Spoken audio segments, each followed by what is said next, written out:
कुछ समस्याएं, क्योंकि मुझे लगता है इस सदन में इकलौता मैं एक ऐसा सदस्य हूं जिसने आउटसोर्स कर्मचारियों से सरकारी तंत्र में काम लिया हुआ है। मुझे वो मौका मिला तो उस नाते में कुछ जो समस्याएं जो मैंने वहां देखी उनका जिक्र मैं यहां पर करना चाहूंगा। आउटसोर्स कर्मचारियों का एक तो फ्यूचर सुरक्षित नहीं है, साथ ही साथ उनके संवैधानिक अधिकार जैसे रिजर्वेशन वो इसके आउटसोर्स रिक्रूटमेंट पर लागू नहीं हुई। आरक्षण का इसमें हनन है, पेंशन का कोई प्रावधान नहीं है।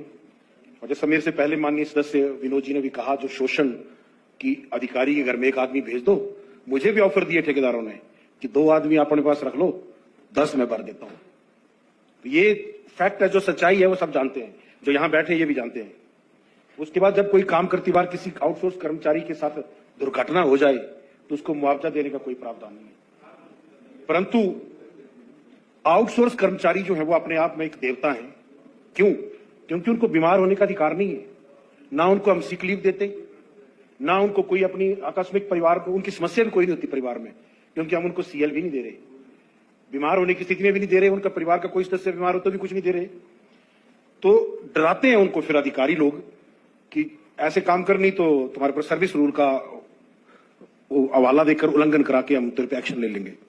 तो मैं ये पूछना चाहता हूं, क्या सर्विस रूल आउटसोर्स कर्मचारियों पर लागू होते हैं? जहां तक मुझे ज्ञान है नहीं लागू होते। कुछ बातें जो मेरे से पहले वक्ताओं ने कही, थोड़ी सी चीज मैं इस पर कहना चाहूंगा। कहा कि कोरोना काल में बीजेपी के लोग लगाए गए, मैंने लगाए हैं कोरोना काल पे। मैंने कोई अपना रिश्तेदार नहीं लगाया, ना ही कोई मुझे किसी मिनिस्टर का, किसी चीफ मिनिस्टर का फोन आएगा उसको लगा दो उसको लगा दो। वास्तविक स्थिति पता क्या थी? जो लोग नौकरी पर लगे थे वो भी घर नहीं, नौकरी पर नहीं आते थे, क्योंकि भारत सरकार ने एक ऑर्डर निकाले थे, चाहे आदमी ड्यूटी पर आए चाहे नहीं आए उसको तनख्वाह दी जाएगी।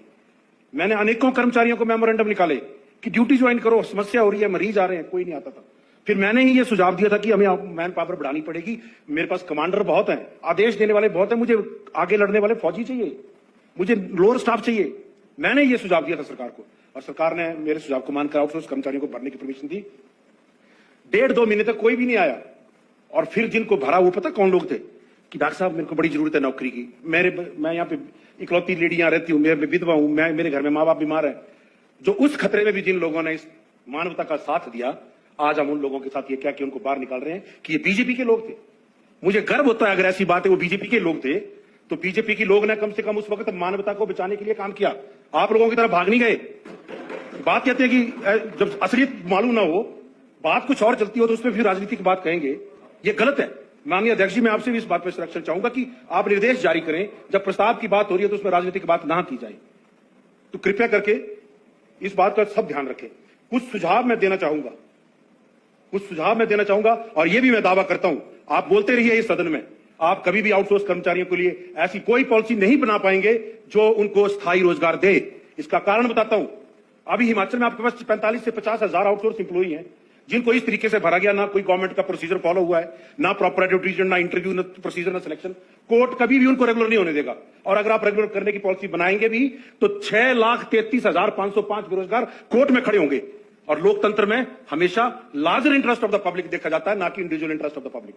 तो ये झूठे लोक लुभावने वायदे करके कि हम आएंगे 1 महीने में आउटसोर्स के लिए पॉलिसी बना देंगे, वो गलत है। तो मैं बस छोटे से सुझाव देकर अपनी बात को। डॉक्टर जनक जी, सर, ये आएंगे जाएंगे वाली बात थोड़ी छेड़ा इन्होंने, ये तो रेजोल्यूशन लाया हुआ चौधरी साहब। आप प्रैक्टिकल बात कह रहा हूँ, रेजोल्यूशन पे आ रहा हूँ सर, बिल्कुल सुझाव पे आ रहा हूँ सर। आउटसोर्स कर्मचारी बेचारा इस उम्मीद में पीड़ा में रगड़ा खा रहा है कि मैं कभी रेगुलर हो जाऊंगा। तो मैं स्पष्ट करना चाहूंगा, ये इतना आसान काम नहीं, हम नहीं कर पाएंगे।